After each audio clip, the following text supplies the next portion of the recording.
ada yang ketinggalan kereta. Jadi kita udah berangkat kereta duluan, tiba-tiba dia nggak ada.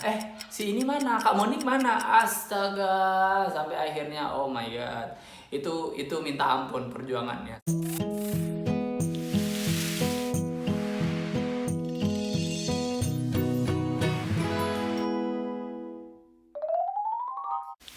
Halo, selamat datang di YouTube channel Kiwa. Finally, kita kembali ngebahas soal backpacker pengalamanku. Setelah aku waktu itu guys balik dari Phuket itu dalam keadaan selamat sendirian, semua teman-teman di kantor ngerasain impress alias kagum dan bangga ternyata aku bisa berangkat sendiri.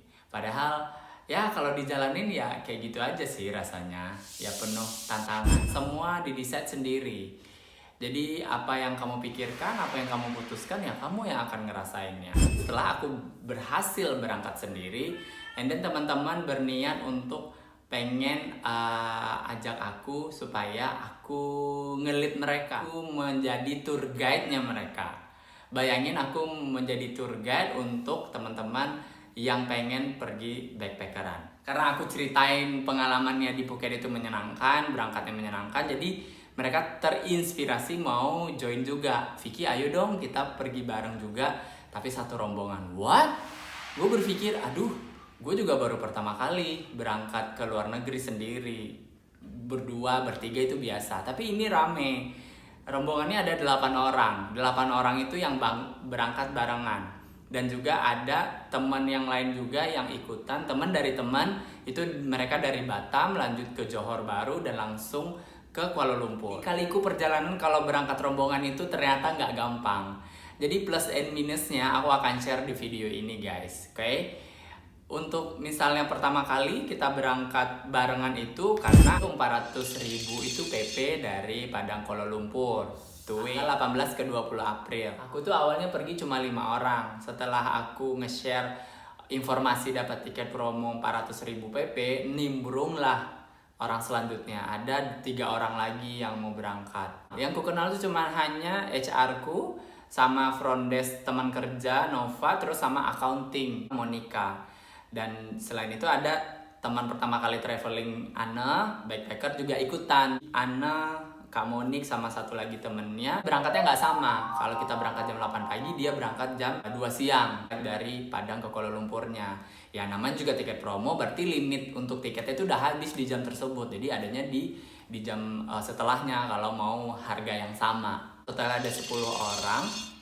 Dan yang dari Batam yang aku bilang tadi itu ada 2 orang, berarti ada 12. Nah, yang 10 itu confirm, yang 2 ini kita misah gitu. Karena memang dia pilih hotelnya juga tersendiri. Pergi 8 orang itu beneran sumpah awalnya excited sekali. Nggak pernah kepikiran di dalam otakku gimana caranya ngaturin 8 orang bersamaan. Nanti jalannya gimana, naik MRT-nya seperti apa, naik busnya gimana, ngaturin hotelnya gimana. Awalnya kayak gitu, bingung, sumpah bingung banget. Karena aku belum pernah berpengalaman jadi tour leader. Kita pergi barengan, terus ya udah ada itinerary-nya, mau berjalan kemana aja. Hari H datang, kita pergi bareng-bareng, berangkat sama-sama, and then sembari aku menunggu teman yang jam 2 datang, ya kita bikin schedule-nya adalah karena landmark-nya Kuala Lumpur itu adalah KL Tower. Bukan di KL Tower apa Petronas ya? Petronas! Oh my god! Namanya Petronas. Landmark-nya Kuala Lumpur itu adalah Petronas. Jadi kita ketemunya di Menara Petronas aja. Aku itu nginapnya di daerah Bukit Bintang. Karena Bukit Bintang itu area untuk para tourism atau para backpackeran, para traveler yang mau bepergian ke Kuala Lumpur. Karena area itu juga banyak tempat-tempat makan, tempat-tempat wisata adanya di situ. Hari pertama datang, kami langsung ke check-in itu di Bukit Bintang, terus jalan-jalan ke daerah Bukit Bintang. Aku ke Masjid Jami. Masjid Jami itu adalah masjid yang lumayan dekat di pusat kota. Jadi kita berangkat pakai LRT. Yang paling lucunya adalah momen gimana caranya aku sama Anne 3 orang dan temennya yang 2 orang dari Batam itu bisa ketemu. Perjuangannya di situ karena kita sama-sama 2014 aku belum pakai wifi, aku belum mau pakai internet, beli kartu di luar negeri. Backpacker itu istilahnya sehemat mungkin lah gitu, karena aku udah cuma numpang transit aja, jadi aku udah lumayan tahu tempatnya kayak gimana gitu. Mulai dari 2013 dulu ke Bangkok, terus juga sendirian ke Phuket, terus ketiga kalinya ke Kuala Lumpur tapi barengan isinya 12 orang. Ya nggak apa-apa gitu, boleh-boleh aja gitu. Pas kita ketemunya itu malam hari, jadi you know what, kita ketemunya malam hari, udah jalan kemana-mana, pokoknya nungguin waktunya malam. Ketemunya tuh secara nggak sengaja karena nggak tahu lagi, kita nggak bisa ngubungin, aku nggak bisa hubungin Ana dan Ana pun nggak bisa ngubungin aku. Jadi Ana bertiga dan aku rombongan gitu ya. Ada momen apa gitu, akhirnya aku ngerasa itu adalah temanku. Jadi pakai intuisi aja. Nah itu dia orangnya, ketemu and then finally, ya ampun, bahagianya minta ampun. Karena kita ngerasa nggak bakal ketemu, kita mikirnya ketemu akan di hotel aja. Di tempat kita check in itu kita ambil berapa kamar ya? Satu kamar tuh isinya 2 orang. Karena satu kamar kita ngambil bukan yang bunker atau kelas satu kamar isinya 12. Karena rata-rata ada yang berkeluarga, ada yang bersama pasangannya, ada yang bersama sahabatnya. Jadi mereka kurang nyaman untuk sharing. Karena aku juga ada teman yang ikut, orang tuanya ikut, anaknya nggak ikut, orang tuanya disuruh berangkat gitu, karena dianya cancel last minute. Nah jadi orang tuanya, jadi aku harus bertanggung jawab untuk bawa orang tua jalan-jalan. Can you imagine? Aku beranggapan itu orang tuaku aja saat itu. Kita udah pergi ke Bukit Bintang, Masjid Jame, habis itu makan di Bukit Bintang, terus kembali ke Petronas. Mikirin 2 teman lagi yang dari Batam. Mereka kerja di Batam, teman kerjanya Ana sebenarnya. Jadi dia kerja di Batam, terus karena mau reunian ceritanya sama Ana, jalur darat itu kurang lebih 5 jam sampai 8 jam. Saat itu mereka nyampainya sekitar jam 11 sampai jam 12 malam gitu. Karena macet mungkin ya, aku nggak tahu situasi jalanan di Kuala Lumpur itu menjelang pergi ke Kuala Lumpur dari Johor Bahru. Karena dari Batam ada ferry ke Johor di Malaysia, and then Johor kita lanjut lagi naik bus gitu ke Kuala Lumpur di 2014. Kalau sekarang aku udah tahu caranya. Ketemuan jam 12 malam, and then ngobrol-ngobrol, dia nginep di hotelnya, aku kembali ke hotelku. Besok paginya aku tuh ke Batu Cave bareng-bareng semuanya gitu, tanggal 19-nya.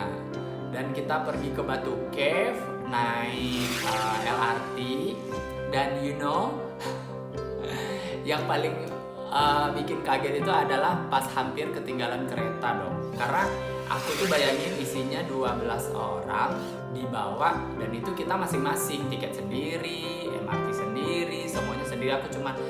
Aku kesini, mereka kesini, aku kesitu, mereka kesitu. Jadi ngikutin aja gitu. Perjalanan ke Batu Cave tuh lumayan struggling sampai akhirnya ada yang ketinggalan kereta.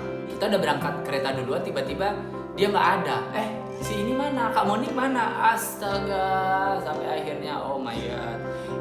Itu minta ampun perjuangannya, sampai aku mikir nanti bakal ketemu. Dan iya, setelah perjuangan udah nyampe, bayangin dari KL Sentral ke Batu Cave itu sekitar ada 40 menit naik LRT, lumayan jauh karena lokasi Batu Cave itu agak di ujung ya, bukan di pusat kota.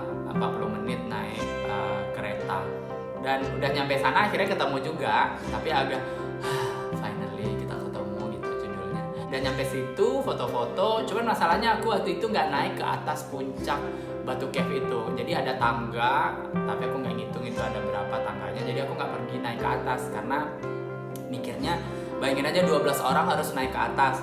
Kita nyampe sana ya bebas aja, nanti ngumpul lagi di sini sebelum kita balik gitu, foto-foto, makan-makan, nyemil-nyemil. Cuma di situ aja. Dari Batu Cave kita balik ke kota, ke KL Sentral, and then lanjut ke Central Market. Di KL Central Market itu belanja oleh-oleh. Aku cuma nemenin mereka mau belanja apa, karena aku berpikir buat nggak akan belanja apa-apa sih. Besoknya itu berangkat lagi pagi jam 8, tanggal 19 kita udah check out dan kita nginep di bandara. Dan itu perjuangannya minta ampun. Aku ngerasa nggak enaknya di sana adalah ya Bayangin aja orang tua harus ikut sama kita, harus tidurnya di emperan gitu, maksudnya di bandara gitu, karena nggak ada tempat tidur. Kalau mau nginep ya ada hotel di sebelah bandara, cuman ya keluar duit lagi. Rata-rata kami waktu itu nggak ada yang mau. Kalau kalian mau keluar duit ya monggo. Nah waktu itu aku ngasih kebebasan, kalau mau nginep di hotel ya monggo, kalau enggak ya kita duduk di restoran siap saji dan menunggu waktu pagi. Ya tidurannya tidur kayak sambil di meja gitu, tidur kayak gini. Aku ngerasa nggak enaknya di bagian itu. Ngerasa menyenangkannya adalah ngerasa bangga bisa ngebawa orang rame-rame di satu kesempatan. Yang gak enaknya ngaturinnya yang satu mau ke sini, yang satu mau ke situ, yang satu ngerasa aduh capek banget jalan kaki. Nah kalau yang nonton video ini orang-orangnya pasti akan ngerasain pengalaman itu. Itu dia plus minusnya. Menyenangkannya kita bisa pergi bareng, fotonya bareng, ada yang fotoin, itinerary-nya udah ada, jadi nggak perlu rempong lagi harus mau kemana. Yang gak enaknya adalah butuh waktu yang agak lama karena perginya bareng-bareng. Ya itulah pengalamanku. Aku ke Kuala Lumpur 3 hari 2 malam bawa berombongan dan semuanya backpacker. Apakah mereka akan kapok? Aku nggak tahu. Yang kutanya mereka masih mau jalan-jalan katanya, tapi sampai detik ini di 2020 belum ada kesampaian untuk kita pergi lagi. Karena udah berpencar kemana-mana, ada yang udah punya keluarga, ada yang udah kerja di sini, ada yang pindah kota, beda-beda. Sampai ketemu di kesempatan selanjutnya. Jangan lupa subscribe, share, comment, and like kalau kalian suka video ini. See you, bye!